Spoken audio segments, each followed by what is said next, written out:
Hola a todos y todas, a todes. Esta es la segunda clase de la materia y vamos a seguir todavía trabajando la unidad 1, donde vemos esta contextualización de los modos de organización en la modernidad. Ya estuvimos trabajando con los textos de Martín Barbero y de Silvia Federici, de Jesús Martín Barbero y Silvia Federici. Estuvimos trabajando eso la semana pasada. Y ahora vamos a trabajar las industrias culturales, ¿sí? La definición de industrias culturales para ver también que surgen en ese contexto del proceso moderno, ¿sí? Que cuando nosotros le preguntamos, vamos a preguntar en el trabajo final, en qué los contextos, cómo se ve ahí el contexto de la modernidad o de una posmodernidad o una modernidad en crisis en el material que elijan, tiene que ver con esto, con esos modos de organización que empezamos a ver que se transforman y que también se transforman en los modos de producir, circular y distribuir los bienes simbólicos. Y esas transformaciones van a dar origen a lo que conocemos como industrias culturales, ¿sí? Bien, por eso nosotros acá decimos que de la imprenta a las plataformas de Internet. Si bien en esta clase no vamos a trabajar y abordar el tema de las plataformas de Internet, lo vamos a trabajar sobre todo en la unidad 3 para que ustedes tengan en cuenta la relación, ¿sí?, que hay entre esos conceptos, entre la imprenta como desarrollo tecnológico y como organización mediática y también como industria cultural, y las plataformas de Internet, que vamos a ver, que tiene que ver con este capitalismo de plataformas, y plataformas que utilizamos para medios como las redes sociales online o plataformas de streaming, Netflix, Spotify, Deezer, Amazon, etc. Entonces, ellas también vamos a pensarlas en tanto industrias culturales. Por eso ponemos de la imprenta a las plataformas de Internet. Bien, bueno, ¿qué es una industria cultural? Me voy a poner yo acá arriba para que veamos el hermoso collage que hice acá entre la radio, la televisión, los libros. Hay una tendencia a veces a dejar los libros de lado en esto de las industrias culturales, pero las industrias editoriales son industrias culturales. Hay una tendencia porque por lo general el libro se asocia con algo, y ahora vamos a ver en esta concepción frankfurtiana, que ustedes ya habrán trabajado en otras materias, esta concepción de la Escuela de Frankfurt, respecto de qué es una industria cultural, hay una oposición entre ciertos medios que masifican y ciertos medios que producen criticidad. Los libros van a ser vistos por estos frankfurtianos como medios que producen o que permiten la criticidad, o sea, ser crítico, digamos. Mientras que otros medios de comunicación, Adorno y Horkheimer, en la época en la que escribían, estaban pensando sobre todo en la radio, en la música como el jazz, a la que consideraban una música popular y que no era un arte elevado, y en el cine, que van a oponerla a la alta cultura, la cultura elevada que tiene que ver con las artes plásticas y sobre todo con también la literatura, ¿no? Pero bueno, acá ponemos a distintos medios y distintas prácticas que forman parte de esta industria cultural, que forman parte de las industrias culturales, y ponemos acá los pochoclos, porque las industrias culturales se van a asociar mucho al entretenimiento, en un principio con un carácter peyorativo y luego con un carácter más amigable. Bueno, entonces, decíamos que, voy a sacarla porque le estoy tapando ahí la cara, decíamos que Theodor Adorno y Max Horkheimer, que son dos referentes de la Escuela de Frankfurt, ¿sí?, utilizan el concepto de industria cultural para referirse a los productos culturales hechos para las masas. Por ejemplo, lo de que son de los medios de comunicación, lo que yo les decía, la radio, el cine, sobre todo esos medios, en la década del 40. Hay ciertos géneros musicales como el jazz que ellos van a ver como populares y no como un arte elevado. Decíamos que eso es en la década del 40, ¿sí?, mientras están exiliados en Estados Unidos.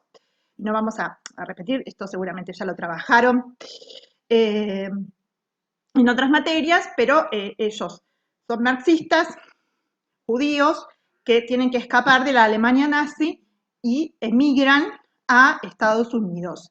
Y allí se encuentran con una industria cultural muy, muy potente y con un gran consumo de esa industria cultural. Entonces sienten que escapan del totalitarismo del Estado nazi, ¿sí?, que asesina, persigue y asesina, y llegan al totalitarismo del consumo, al totalitarismo del capitalismo en Estados Unidos, con este mercado y esta industria del consumo que se extiende hasta los bienes simbólicos, ¿sí?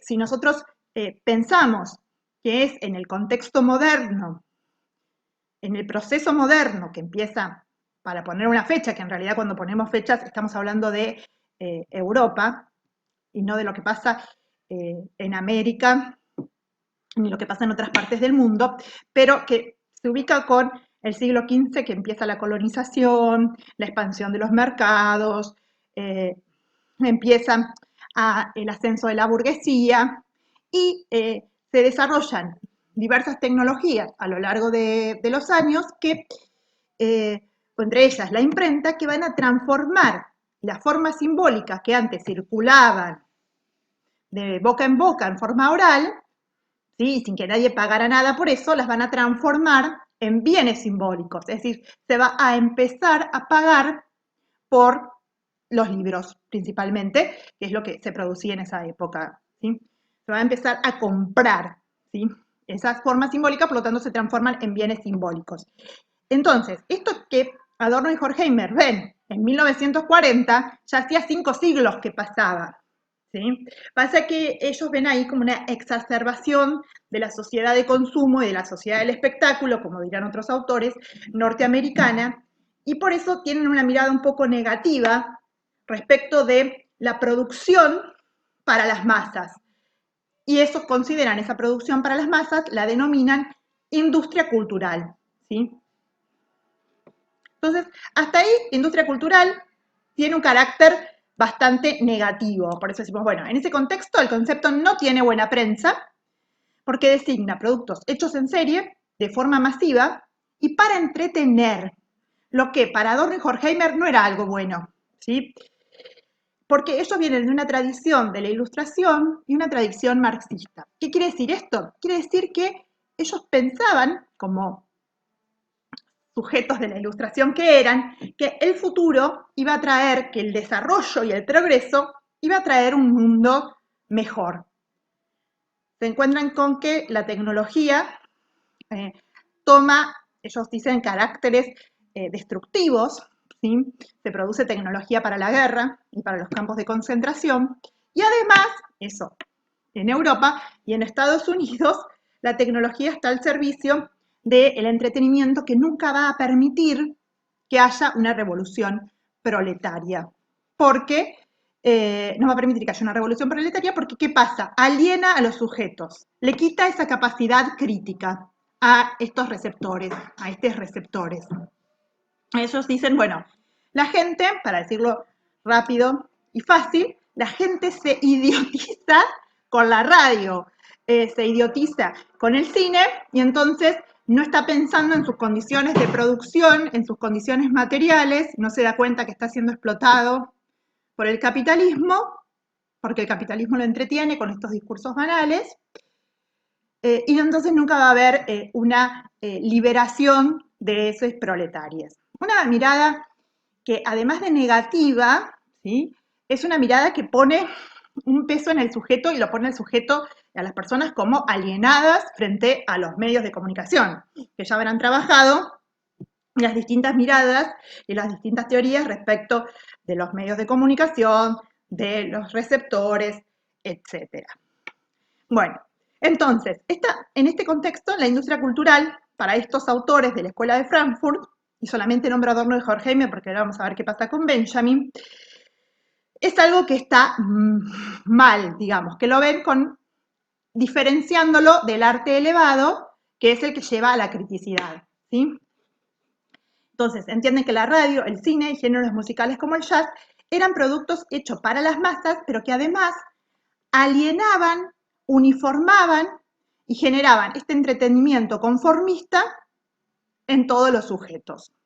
Entonces, yo acá les pongo que cualquier similitud con cómo se piensan las tecnologías digitales no es mera coincidencia. Es decir, esta mirada un tanto apocalíptica de estos teóricos hoy también aparece en los discursos y en los imaginarios. ¿Vieron esa pregunta que les hacíamos por los imaginarios en el foro? Bueno, también aparece en los imaginarios respecto de las tecnologías, ¿sí? Vieron que en el caso del cuento de Bradbury, el libro es bueno, la televisión es mala, o sea, y si lees estás en contra del sistema, pero si mirás televisión estás cooptado por el sistema, por ejemplo. O el contrapunto entre el humano y la computadora, es decir, esta creación humana que se sale de control, se vuelve más inteligente, ¿sí? La idea de Matrix, que es una de los materiales que tienen como para trabajar en el trabajo final, ¿sí? La idea de que las computadoras, las máquinas dominan al hombre, ¿sí?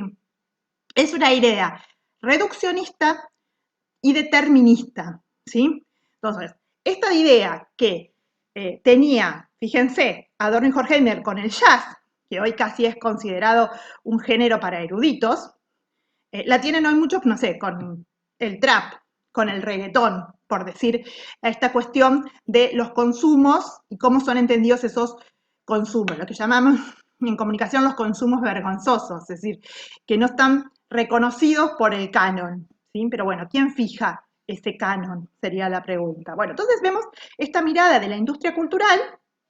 La industria cultural no es vista como algo bueno en las décadas del 40 y 50 leyendo estas posturas. También, por ejemplo, de Board Guide en los 50, 60 con la sociedad del espectáculo, también pensando esa espectacularización de la vida, es decir, no solamente Adorno y Horkheimer.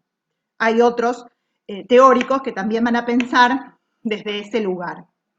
Bueno, por suerte el concepto no se quedó atado a esa mirada elitista de la cultura que distinguía el arte elevado del arte para las masas, que generaba atrofia cerebral, se fue transformando este concepto con el correr de los años para adquirir otra mirada, ¿sí? O sea, ya no quedó atado a esa mirada elitista que diferencia industria cultural de arte verdadero. Y fíjense que el verdadero está puesto entre comillas. ¿A qué se considera arte verdadero? ¿En qué contexto? ¿Sí? Un ejemplo tonto, pero Van Gogh muere pobre porque nadie compraba sus cuadros.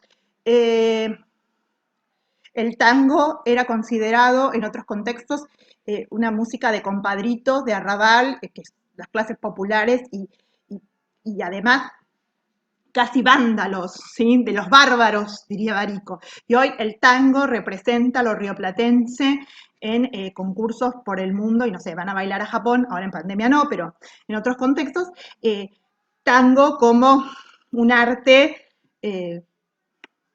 importante, ¿no? De élite. ¿Sí? Entonces vemos cómo también cambian los sentidos alrededor de qué se considera artístico y qué no.